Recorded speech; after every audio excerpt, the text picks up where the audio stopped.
명절이라 많은 분들이 이동을 하죠. 중국은 29일부터 8일간 연휴라고 하는데 하루에 1억 명이 이동한다는 얘기가 있습니다. 그렇죠? 참 1억 명이 우리나라 인구 2배가 그냥 움직이면 어떻게 되는 거예요? 예. 재밌는 거는 이런 연휴 기간에 뭐 여행을 가든지 또 어디를 가게 되면 사람들이 이제 말투를 보고 어디서 왔냐 이런 얘기를 하게 되죠. 출신 묻는 거라고도 할 수 있겠고. 근데 요즘은 이런 거 많이 물으면 안 좋다고 그러더라고요. 예. 영어로도 이렇게 너 어디서 왔냐 이렇게 묻는 게 그렇게 좋은 질문이 아니라고 그러더라고요. 우리가 그런 걸 가지고 사람을 차별하거나 편견을 갖거나 그럴 수 있기 때문에 그렇죠.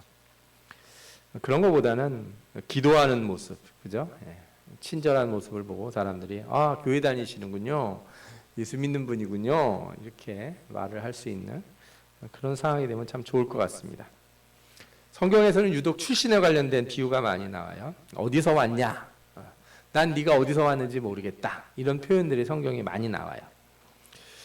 그런데 이게 잘 좀 내용을 살펴볼 필요가 있어요. 이게 그냥 정말 고향이 어디냐 이런 묻는 게 아니에요. 난 네 고향이 어딘지 모르겠다 이런 표현이 아니고 그 유대인들이 가지고 있는 독특성을 이렇게 드러내는 표현이다 이렇게 말할 수가 있어요. 오늘 본문이 좀 그런 면을 가지고 있는데 알곡과 가라지 비유가 있죠. 내용이 이렇습니다. 어떤 밭에 주인이 이제 곡식을 기르고 있는데 밤에 악한 사람들이 와가지고 가라지를 뿌렸다는 거예요. 가라지가 뭐냐 하면은 잡초라고 생각하면 돼요. 그냥 잡초. 멀쩡한 논에다가 남의 논에다 왜 잡초를 뿌리겠어요? 그래서 잡초를 뿌려놓은 거예요. 그래서 이 종들이 이 잡초를 뽑으려고 그러니까 문제가 되는 거죠. 왜냐하면 자랄 땐 잘 안 보여요. 이게 잡초는 열매가 맺을 때는 가라지하고 곡식이 구분이 되는데 예를 들어 추수할 때가 되면 그 전에는 구분이 잘 안 되거든요. 그래서 주인이 그 괜히 뽑다가 알곡까지 다 뽑힐 수 있으니까 내비둬라. 나중에 추수 때 구분해가지고 가라지는 다 태워버리고 알곡만 이렇게 가지고 가면 된다. 이렇게 얘기를 하세요. 그리고 나서 제자들이 비유를 물어봐요. 이게 무슨 뜻입니까? 그랬더니 밭은 세상이요, 좋은 씨는 천국의 아들들이요, 가라지는 악한 자의 아들들이요, 가라지를 뿌린 원수는 마귀요, 추수 때는 세상 끝이요, 추수꾼은 천사들이니 이렇게 얘기가 나와요. 무슨 얘기냐면 가만히 읽어보시면 이런 걸 알게 돼요. 가라지는 마귀가 뿌린 자들인데 뭐라고 성경에서 얘기하냐면 가라지는 악한 자의 아들들이다 이렇게 얘기했어요. 우리가 이렇게 누구의 아들이다 그러면은 이거 뭐 태생적으로 그러면은 지옥 가는 사람이 정해졌다는 건가?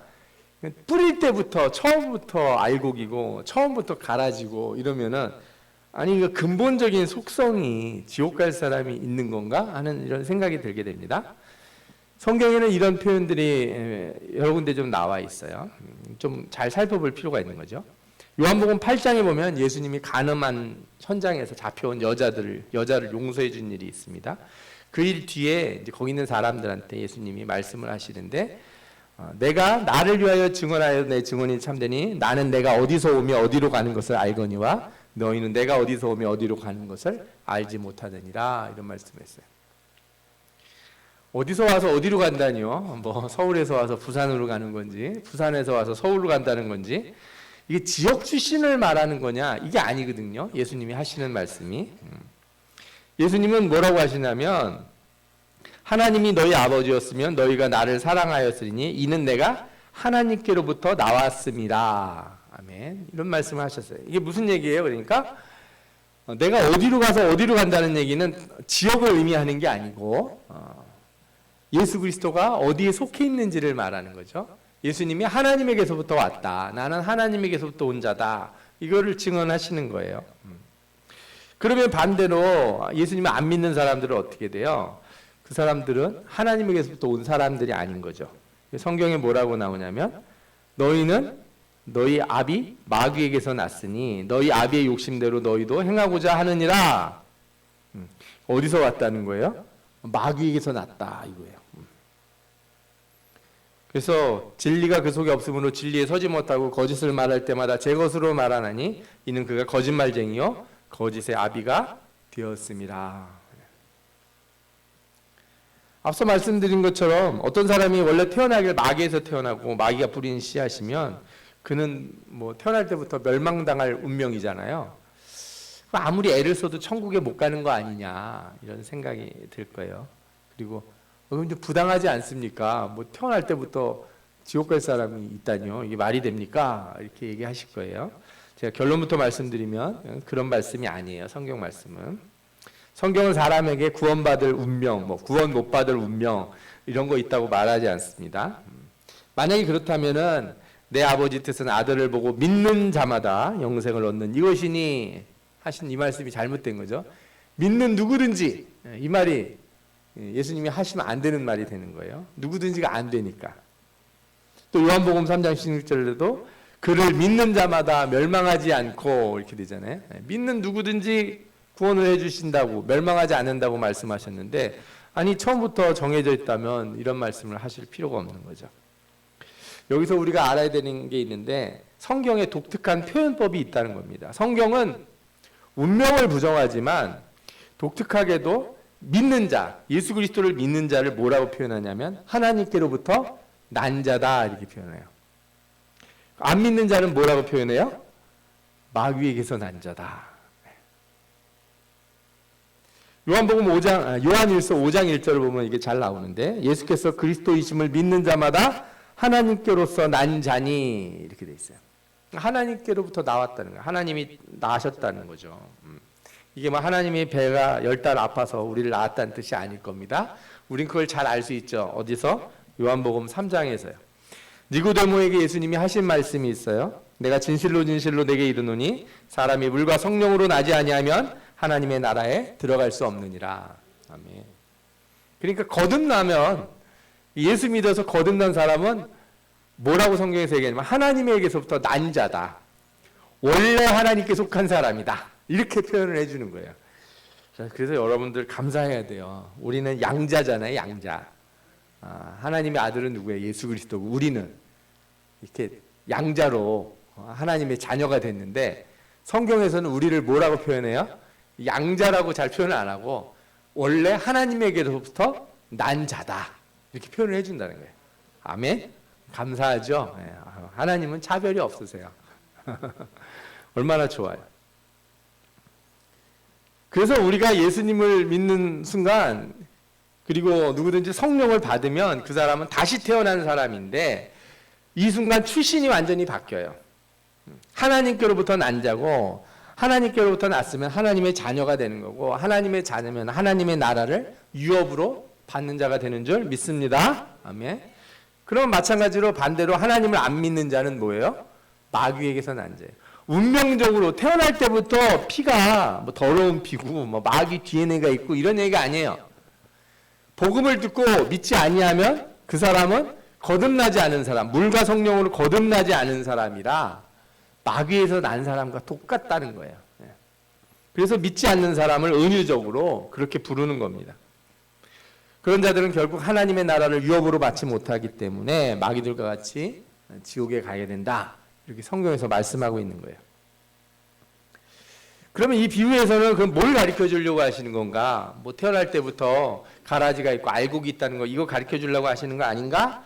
그런 게 아니라 이 비유에서 가장 중요한 것 중에 하나는 알곡과 가라지가 함께 있다는 거예요. 물과 성령으로 거듭난 사람과 그렇지 않은 사람들이 같이 있다는 겁니다. 그래서 주인은 추수 때 종말에 나누시겠다 이거예요. 이건 단순히 신자가 세상에 살면서 안 믿는 자들과 같이 있다는 말이 아니고 교회 안에서도 그죠? 거듭난 자와 그렇지 않은 자들이 섞여 있을 수 있다 이렇게 얘기하는 거예요.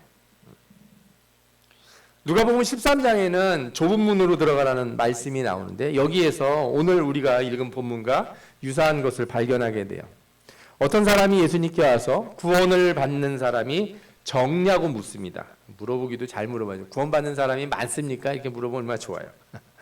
물어볼 때 뭐라고 물어봤냐면 구원받는 사람이 적습니까? 예수님이 뭐라고 그러냐면 좁은 문으로 들어가기를 힘쓰라. 내가 너에게 이르노니 들어가기를 구하여도 못하는 자가 많으리라 이랬어요. 좁은 문으로 들어가기를 힘쓰라는 거예요. 들어가고 싶어도 못 들어가는 사람이 있다? 그죠? 들어가기를 구하여도 못 들어가는 사람이 있다? 아니 그런 경우가 있습니까? 우리가 예수 믿으려고 하는데 못 믿는 사람이 있냐? 못하게 예수 믿는 걸 막는 일이 있습니까?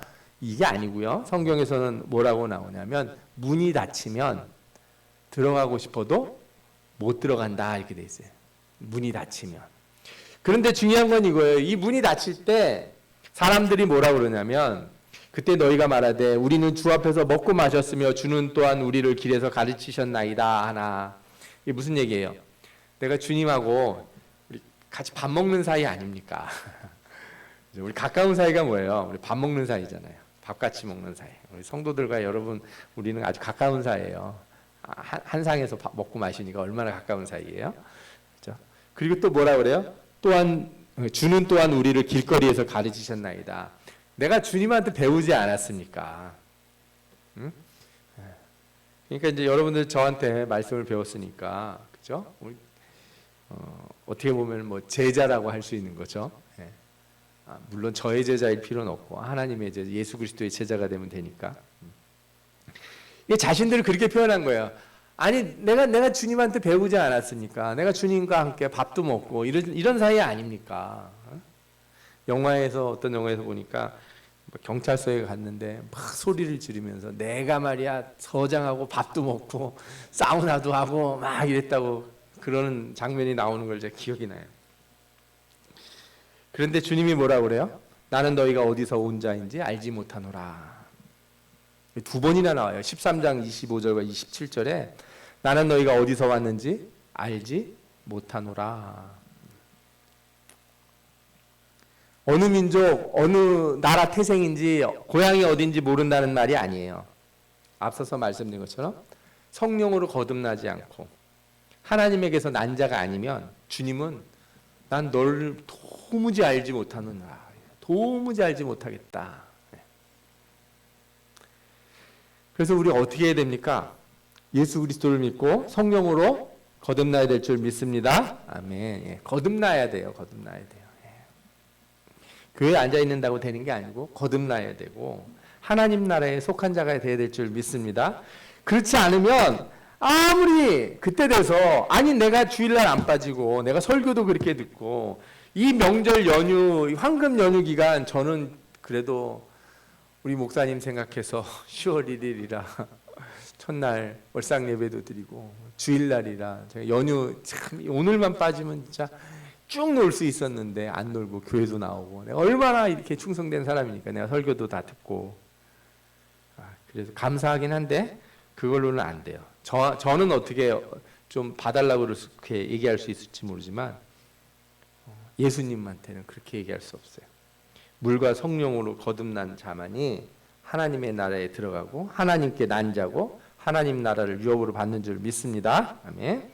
자, 그러면 제가 물과 성령으로 거듭나라 이렇게 하면서 설교를 끝내면 좋겠는데 그거 모르는 분이 여기 몇 분이나 계시겠어요. 다 알지. 그래서 성경 말씀을 조금만 더 보도록 하겠습니다. 이 가라지 비유 다음에, 그러니까 이 가라지 비유도 앞뒤로 다 천국에 관련된 비유가 쫙 연속적으로 나와요. 천국에 관련된 비유가 제일 처음에 천국에 비유하면서 밭에 뿌리는 씨 비유가 나오고, 그죠? 이 가라지의 비유도 나오고, 그 다음에 또 무슨 비유가 나옵니까? 예, 여기에서 어떤 비유가 나오냐면 바로 이렇게 하늘나라 마치 천국은 밭에 감추인 보화와 같으니 하는 비유가 나온다네요. 그러니까 우리가 성령으로 거듭난다는 말을 좀 이해하기 위해서는 좀 더 깊이 생각해 봐야 돼요. 이게 어떻게 된 사람이 성령으로 거듭나는 사람이고 천국에 들어가는 사람인지. 이 뒤에 나오는 밭에 감추인 보화를 잘 보면은 이것이 천국을 향하고 천국을 소망하는 사람의 모습이 여기 담겨 있어요. 13장 44절에서 46절을 볼까요? 천국은 마치 밭에 감추인 보화 같으니 사람이 이를 발견 후 숨겨두고 기뻐하여 돌아가서 자기의 소유를 팔아 그 밭을 샀느니라. 또 천국은 마치 좋은 진주를 구하는 장사 같으니 극히 값진 진주를 하나를 만남에 가서 자기의 소유를 다 팔아 그 진주를 샀느니라. 아멘. 이 말이 무슨 뜻일까요? 천국이라는 건 다른 게 아니고요. 천국을 찾는 사람들, 하나님 나라를 찾는 사람들은 하나님의 나라를 가장 높은 가치에 두고 거기에 내 모든 걸 거는 사람들이에요. 아멘. 예. 여러분들이 어디 길을 가다가 이렇게 어디 땅에 보물 상자가 숨겨져 있는 거예요. 한 몇백억짜리. 그럼 여러분들 대출 막 받아서라도 그 땅 나한테 팔라고 막 그러지 않겠습니까? 땅 주인한테. 그죠? 예. 왜? 그 땅만 사면은 보물이 내 거가 되니까. 물론 요즘은 이제 그런 시대는 아니죠. 요즘은 보물선 발견한다고 내 거가 되는 시대는 아니지만 옛날에 이제 그런 생각을 가지고 있는 거예요. 진주를 구하는 장사. 예를 들어서 이 보석 상인들이나 이런 사람들은 진짜 좋은 보석. 저는 다이아몬드가 다 똑같은 건지 알았어요. 다이아몬드는 다 똑같은 다이아몬드 아니야 그런데 그게 아니고요. 다이아몬드도 색깔, 그다음에 여기 불순물이 얼마나 들었는지 뭐 이런 여러 가지 요소들 때문에 가격이 천차만별이라고 합니다. 싼 거는 뭐 몇십만 원 뭐 이렇게 하는 것도 있고 비싼 거는 몇천만 원 막 이렇게 아니 몇억 몇십억 이렇게 더 큰 가격을 주는 것 같아요. 그런데 하나님의 나라를 찾는 사람들은 이 가치를 알아보는 거예요. 하나님의 나라를 가치를 알아보는 사람. 그래서 이것이 진짜 중요한 것이기 때문에 내 인생에서 가장 소중한 것이기 때문에 내가 이것을 살려고 할 때 어떻게 해요? 모든 소유를 다 팔아 사는 거예요. 내 삶의 모든 에너지를 어디다 쏟는 거예요? 그 하나님 나라에 쏟는 거예요. 이게 성령으로 거듭난 자예요. 이게 가라지가 아닌 사람의 특징이죠. 그러니까 예수 믿는 게 옵션이 아닌 거예요. 내가 하고 있는 여러 가지 일들 중에 하나, 내 삶의 여러 가지 나의 여러 방식 중, 내 삶의 어떤 스타일 중에 하나가 예수 믿는 게 아니고 나의 가장 유일하고 가장 최선의 그것이 바로 뭐예요? 예수 믿는 것. 아멘. 예. 제 예화를 하나 말씀드릴게요. 철학자 중에 파스칼이라고 하는 사람이 있어요. 이 사람은 신이 존재하는데 그 존재하지 않을 때, 그러니까 신이 존재한다 혹은 존재하지 않는다 할 때 어떤 차이가 있는지를 이 사람이 생각을 해봤어요. 만약에 신이 없다면 교회 다니는 사람은 어떤 수고를 드리게 돼요? 예수 믿는 사람들은 그 사람이 쭉 계산해 보니까 주일날 교회 가고 헌금 내고 그다음에 세상에서 하지 말라는 거 하지 말고 이 정도를 하지 않는, 그죠? 그게 지불해야 되는 대가예요. 그죠? 그런데 그걸 지불을 했는데 나중에 죽고 났는데 하나님이 없고 천국이 없어 봐요. 그러면 내가 세상에서 조금 더 놀 수 있었는데 그게 아쉽고 끝나겠죠. 예. 그건 반대로 하나님이 계시다고 생각해 봐요. 그런데 이 사람이 교회 안 나가고 예수도 안 믿고 헌금도 안 하고 선한 일도 안 하고 이렇게 살다가 죽었어요. 그러면 이 사람은 나중에 우와 큰일 났다 이런 생각이 들지 않겠어요? 그래서 이 파스칼이라는 사람이 이 기회비용을 한번 생각을 해봤어요. 만약에 있다고 생각했을 때 있는데 내가 예수 안 믿고 살다가 죽는 거랑 없는데 내가 예수 믿다가 이렇게 죽을 때 어떤 게 손해가 더 많이 나는지, 어떤 게 더 큰 문제인지 잘 생각해 보니까 뭐가 더 큰 것 같아요? 하나님 계시는데 안 믿고 죽었을 때 이때 심각한 거예요. 만회가 안 되고 그냥 영원히 지옥에서 살아야 되잖아요. 그러니까 이 사람이 뭐라고 결정 내렸어요? 이 불확실한 상황에서 신앙은 합리적인 의사결정이다 이렇게 얘기했어요. 내가 하나님을 모르더라도 신앙은 어떤 결정이다? 합리적인 결정이다. 그래서 어떤 분들은 이 파스칼의 이야기를 보험에 비유하기도 해요. 보험이 뭡니까? 혹시 몰라서 들어두는 거잖아요. 사고 나면은 보험금 나오고 그러니까. 그래요. 인생에 보험 하나 들어두시라 이거예요. 영원히 보장받는 보험이 하나 있는데 조금 이 보험료가 돈으로 내는 게 라기보단 주일날 와서 예배드리고 기도하고 선하게 살고 하나님 믿고 이래야 된다는 거예요. 진짜 그럴듯하지 않습니까? 여러분들 어떻게 생각하세요? 이거 전도할 때 써먹어 봐야겠다. 이렇게 생각할 수도 있을 거예요. 그런데 저는 여러분들에게 말씀드리고 싶어요. 성경은 자신의 모든 것을 팔아 숨겨진 보물이 있는 밭을 사는 사람, 최고의 진주를 구하는 사람, 이런 사람을 하나님의 나라를 소유할 수 있는 사람이다 이렇게 얘기해요. 적당히 이렇게 한쪽 발 이렇게 집어넣고, 그죠? 적당히 막 이렇게 발 걸어놓고 보험 드는 사람, 이런 정도를 천국을 갈 사람이라 말하지 않는다는 거예요. 아멘? 예. 내가 이렇게 적당히 예수 믿는 거 이렇게 숟가락 하나 얹어놓고 혹시 몰라서 내가 이것도 하지만 여기도 약간 이렇게 얹어놓으면은 복이 되겠다. 어떤 사람이 그러더라고요. 이 석가탄신이라는 절에 가서 빌고, 그다음에 크리스마스 때는 교회 와서 예배드리고 그런다는 거예요. 왜 그러냐 하면, 양쪽에서 다 받으면 좋잖아.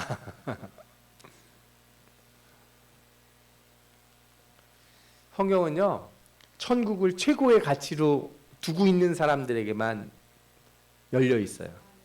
그래서 천국 문이 좁은 이유가 그거예요.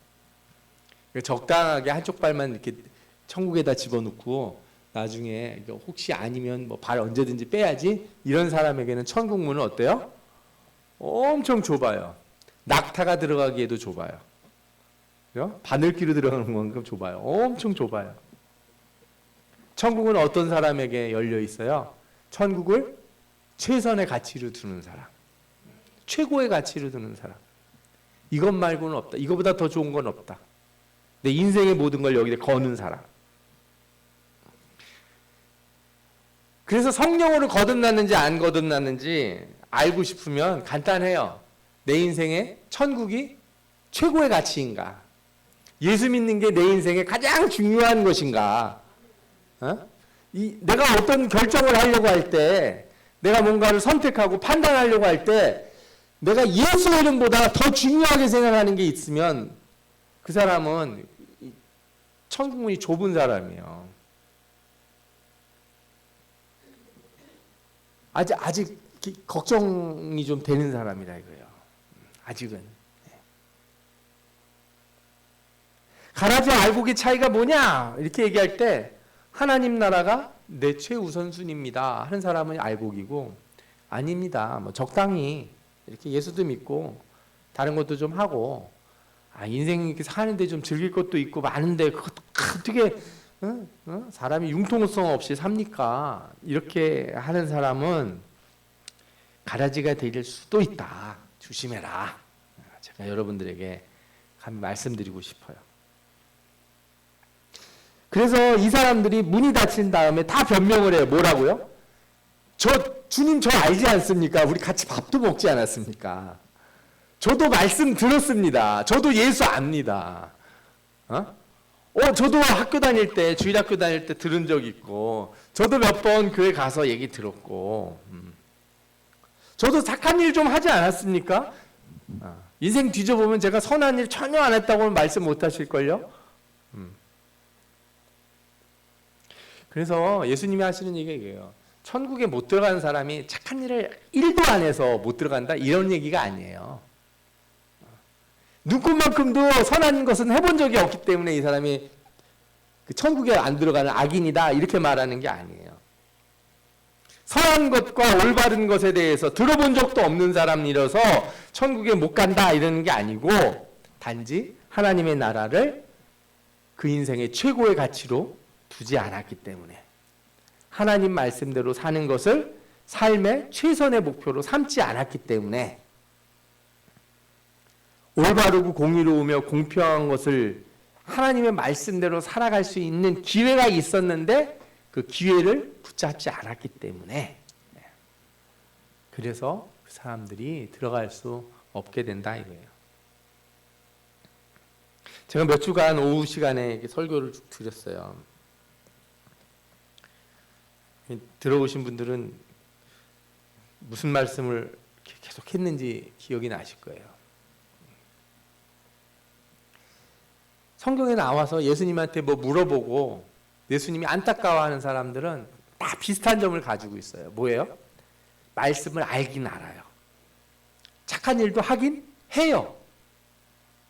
그런데 주님이 맨날 뭐라 그래 그런 사람들한테? 너 조금 아쉽다.